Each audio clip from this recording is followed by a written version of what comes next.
মুহূর্তে যে সমস্ত ছাদ বাগানিদের গাছে ড্রাগন গাছে ফুল আসছে, একটু সাবধানতা অবলম্বন করবেন। কারণ এই মুহূর্তে ড্রাগন গাছে কোনোভাবেই ফুল আসার সিজন নয়। আপনার ছাদ বাগানে যদি ড্রাগন গাছে ফুল আসে, আপনাকে সাবধানতা অবলম্বন করতে হবে। মুহূর্তটা শীত এবং বর্ষার মাঝামাঝি একটা সময়। এই মুহূর্তে আকস্মিক বর্ষা হচ্ছে এবং হঠাৎ হঠাৎ করে কিন্তু অল্প অল্প ঠান্ডার আগমন হচ্ছে। তাই এই ঠান্ডা এবং বর্ষার মধ্যবর্তীতে যে সমস্ত ফুলগুলো আসছে, প্রচুর পরিমাণ ফাঙ্গাসের আক্রমণের কারণে গাছের কিন্তু সমস্যা হতে পারে। তাই ফুল আসা মাত্রই আপনি এর ওপরে হালকা ডোজের ফাঙ্গিসাইড স্প্রে করে দেবেন। এছাড়াও গাছে প্রচুর পরিমাণ পটাশ এবং বোরন সারের ঘাটতি পূরণের জন্য আপনাকে যেটা করতে হবে, পটাশ এবং বোরন সার একত্রে 1 গ্রাম 1 গ্রাম করে নিয়ে আপনি প্রয়োগ করবেন।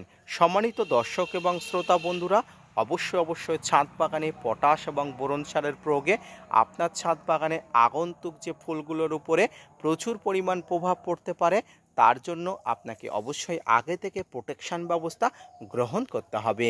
ধন্যবাদ।